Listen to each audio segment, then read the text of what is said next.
Dyson Daniels. We're going to talk about him today. But before we get started, I want to tell you guys to hit that subscribe button, like, comment, and share, and to continue to support my channel.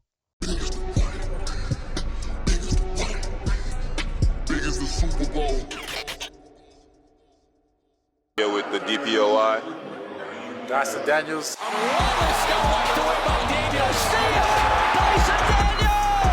How is this guy not the defensive player of the year? Great barrier thief. I respect, the way he does it.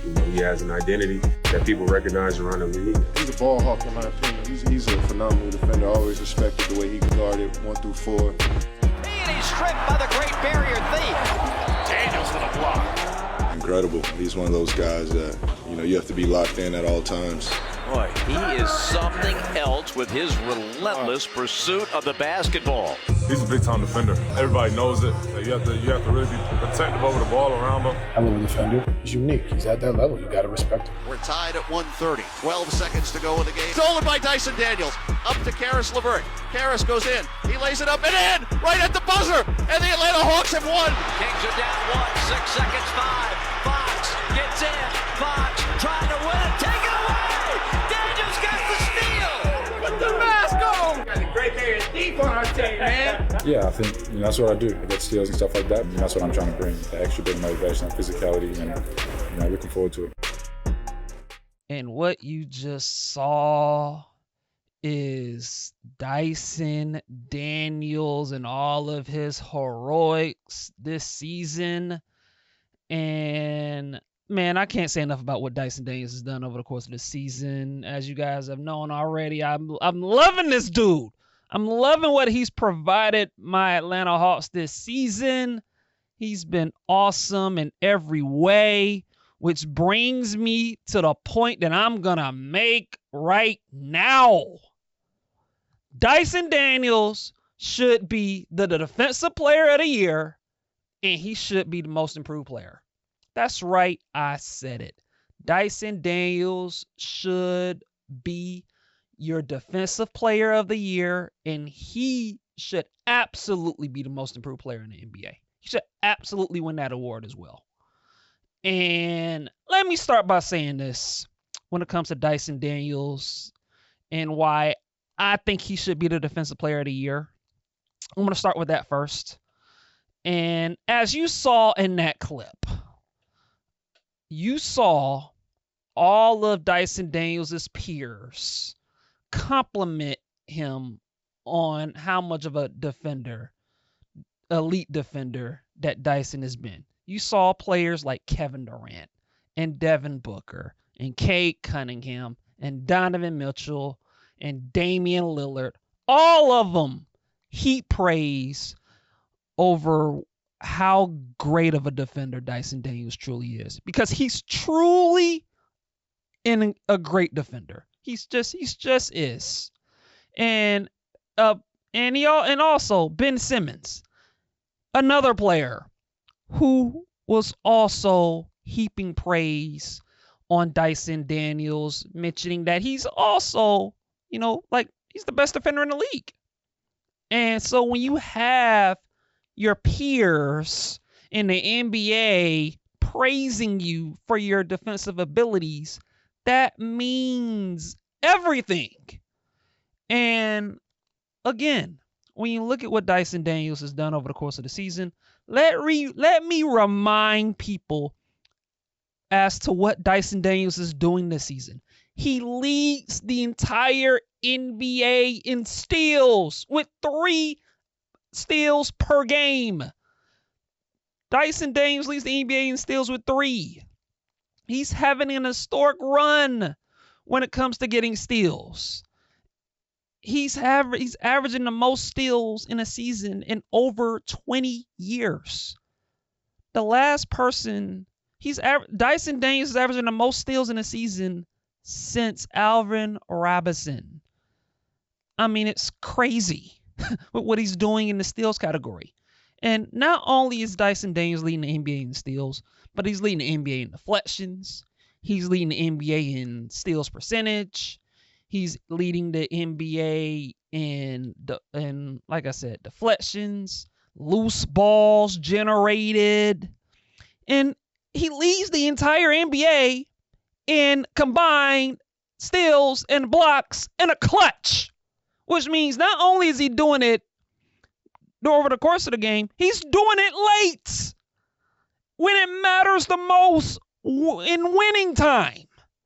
And so this is a guy that's helping his team win games on the defensive end of the floor. And with all due respect to players like Evan Mobley and Jaren Jackson Jr. and Draymond Green, they're all terrific defenders in their own right. No question about it. But let's be honest. Are any of those three players having the defensive season individually that Dyson Daniels is having? Are they? Is Draymond Green having the historic individual defensive season of a Dyson Daniels? Or is Evan Mobley having the individual defensive season that Dyson Daniels is having? Is Jaren Jackson having the individual defensive season that Dyson Daniels is having? I would say no, they are not.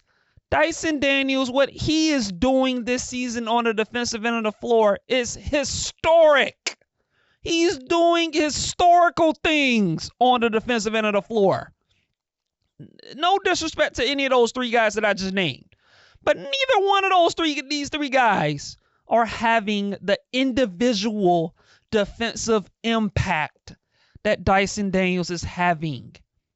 I don't even know why it's even debatable. And look, I get it. All three of those guys are on better teams. I get it. Draymond Green's Warriors have a better record than the Atlanta Hawks. And Evan Mobley's Cleveland Cavaliers have a better record than the Atlanta Hawks. And Jaren Jackson's Memphis Grizzlies have a better record than the Atlanta Hawks. I get all that. But all three of those teams are more talented than the Hawks. But when you look at what Dyson Daniels has done, it makes what he's even doing even more impressive because he's doing more with less on the defensive end of the floor. Keep this in mind. The Atlanta Hawks last year in defensive efficiency were 27th. They were the fourth worst in the league in defense before Dyson Daniels came. Since Dyson Daniels has been a Hawk, this season, the Atlanta Hawks have made a 10-team improvement in defense. They're 17th in defense. A 10-point increase on that end of the floor. It's because of Dyson Daniels. And by the way, keep this in mind. The Hawks have made an improvement on the defensive end and defensive efficiency despite the fact that Jalen Johnson, who's their best rim protector, he's out for the season. And so they're doing work on the defensive end without Jalen Johnson. And the reason the Hawks have been able to stay afloat on defense and them being kind of in the middle of the pack is because of one guy. It's because of Dyson Daniels. He's just a unique defender. This is a guy that can guard on the ball. He can guard off the ball. He can guard the opposing team's best player, and he can hold his own. He makes plays off the ball. And again, the steals and the deflections are ridiculous with this guy. What he's doing defense, I mean, it's like when you watch this guy get steals, it's like I'm watching a superhero, for crying out loud. It's like I'm watching Spider-Man, the way he's able to grab the ball in midair and just steal the ball like it's nothing and just go coast to coast down the other end of the floor. I mean, it's incredible what this man is doing on the defensive end of the floor. And this guy, again, Dyson Daniels deserves his just due. I don't think people understand who don't watch Atlanta Hawk basketball games. I don't think people understand what this guy has done defensively the entire season. I mean, it's ridiculous. And like I said, I respect Draymond Green. He's a Hall of Fame defender. I respect what Draymond is doing. I respect what Evan Mobley is doing for the Cavs. I respect what Jaren Jackson is doing for the Grizzlies. I respect them all. They're all very good defenders. None of those three individuals are having the individual defensive season and impact that Dyson Daniels is having this season. They just have it. Dyson Daniels should be your defensive player of the year. He just should be. Which brings me to the other point that I'm going to also make regarding Dyson Daniels. Like I said earlier, not only do I think Dyson Daniels should be the defensive player of the year, he should also be most improved. He should also be the most improved player in the league regarding Dyson Daniels. And like I said, here's the thing with Dyson Daniels. For all the greatness that he's done defensively for the Atlanta Hawks, I've actually been pleasantly more impressed with what he's done offensively.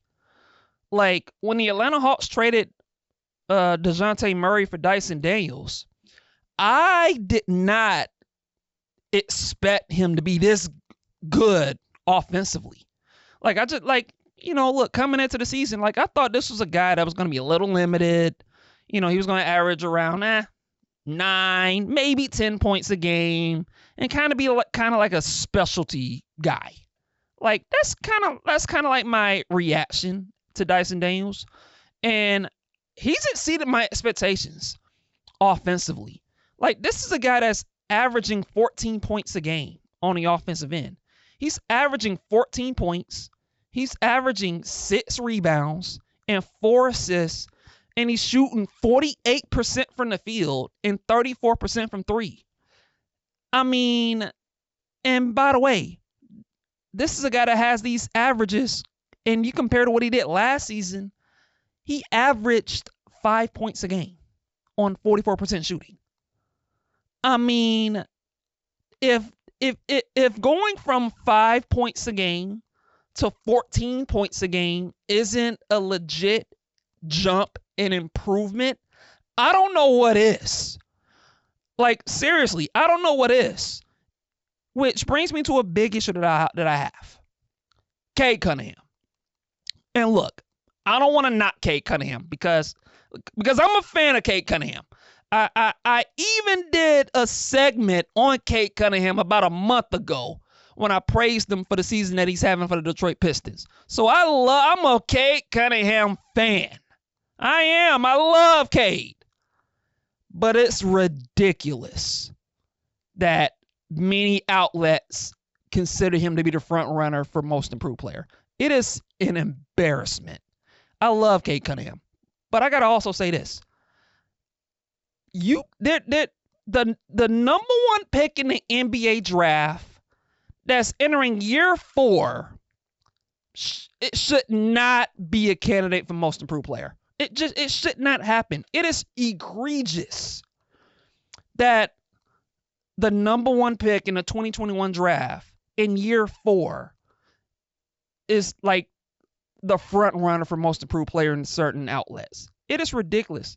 Do you people not know that Cade Cunningham was actually good last season? Cade Cunningham last season averaged 22 points on 45% shooting and 35% from 3. So Cade Cunningham was pretty good last season. It was pretty good. It was really good for the Pistons. And look, I know the Pistons were terrible, but it wasn't because of Cade Cunningham. And so why are we rewarding Cade Cunningham for most improved player? Why? Because the Pistons are the surprise team of the league? Really? Like, do you people not know what the Pistons actually did this offseason to improve their team? Did they not add a Malik Beasley, who's become one of the best shooters in the league, who might be a candidate for Sixth Man of the Year? Did they not add Tim Hardaway Jr.? Did they not add Tobias Harris? I mean, they added shooting and veteran leadership to their team. Of course, they were going to be better this season. And we're giving the most improved award to Cade Cunningham because of that? I love Cade Cunningham. I love him. But that should not be what the most improved award is about. The most improved player award should go to a player that nobody expected a leap from. A player that nobody saw being this good this season. A player that has gotten better incrementally, and a player that's made a huge jump compared to what he was previously. That's not Cade Cunningham. That is Dyson Daniels. Like I said before, Dyson Daniels last season averaged 5 points a game. This season, he's averaging 14. That's a 9-point improvement. His field goal percentage last year was at 44. This year is at 48. That is a 4 percentage point improvement. His 3-point field goal percentage is 34%. Last season, it was at 31. I mean, that, ladies and gentlemen,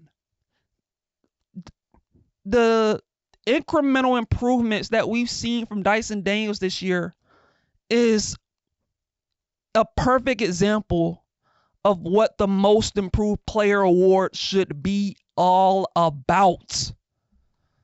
I mean, when you watch this dude on the basketball floor, he's just playing with just confidence on the offensive end.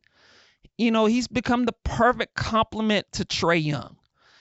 And this is a guy that's become one of the best drivers, you know, he's improved so much as a driver. It's ridiculous. Like, do you guys know that Dyson Daniels is actually 4th in the league in floaters? 4th.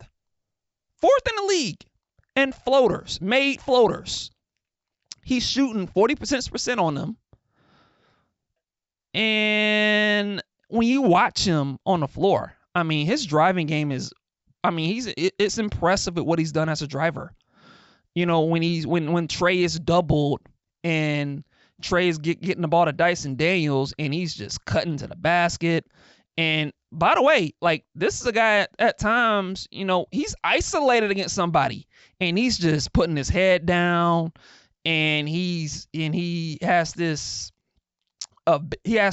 change of pace ability where he's lulling you to sleep, and all of a sudden he's just darting right past you. He has this nice little spin move that he goes to, and he floats it up with his right hand and he lays it up like it's nothing. He can attack you off the dribble, get ahead of steam, and he can lay it up towards the basket. He has nice footwork counter moves when he's able to kind of start, you know, front and back.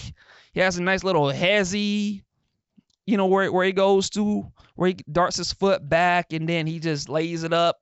I mean, he is crafty when I'm talking about Dyson Daniels as a driver.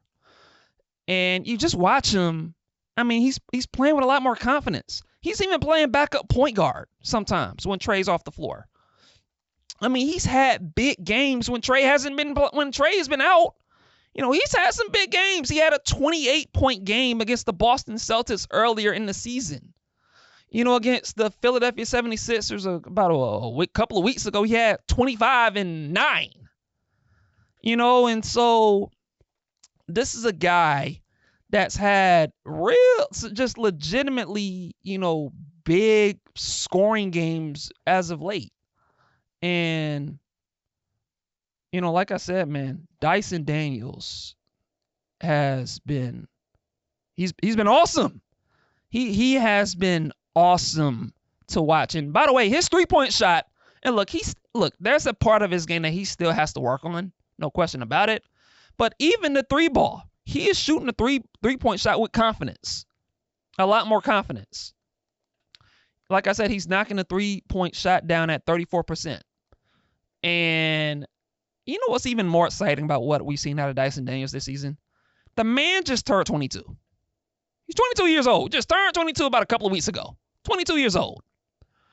And this is a guy that has all the opportunity to get better. He's going to get better and better and better as a player. And this is a guy that's already one of the best defenders in the league, arguably the best defender in the league, especially on the perimeter.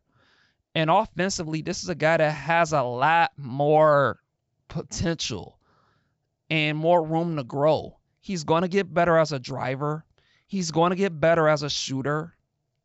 You know, I would love to see him develop a mid-range game. You know, that's something that probably he needs to add again moving forward. And look, man, like when you look at his ability to drive, take the ball to the basket and go to that floater and go get to the rim, and his 3-point shot is getting more confident, and he's starting to knock those down a little more. I mean, this is a guy that has the potential, and speaking of Dyson Daniels, to be one of the best two-way players in the league. Like, there's no question about it. This is a guy that's 6'7", 6'8", long, athletic, can pass a little bit, can dribble a little bit, can rebound, can score in transition, and get the ball and take the ball to the basket. And you're talking about a guy who's can defend at a high level. I mean, this is the type of player every team craves. You know, that 6'7", 6'8" wing player. And Dyson Daniels has been exactly that. And as an Atlanta Hawk fan, this is a guy that's going to continue to improve moving forward. And that should excite everybody. And so, like I said, man, Dyson Daniels, like I said, man, I can't say enough about this dude and what he's brought to the Atlanta Hawks. He's exceeded my expectations all season. And it kind of sucks that Jalen Johnson's hurt, because who knows how good the Atlanta Hawks would be right now if Jalen Johnson were healthy. But, I mean, hey, it's another, look, man, that's for next year, I guess, when he does get healthy. But Dyson Daniels is, like I said, man, he's been awesome. He's been awesome. He's just defensively, the way he's impacting games in every way on that end of the floor. And offensively, the gradual improvement that we've seen over the course of the season.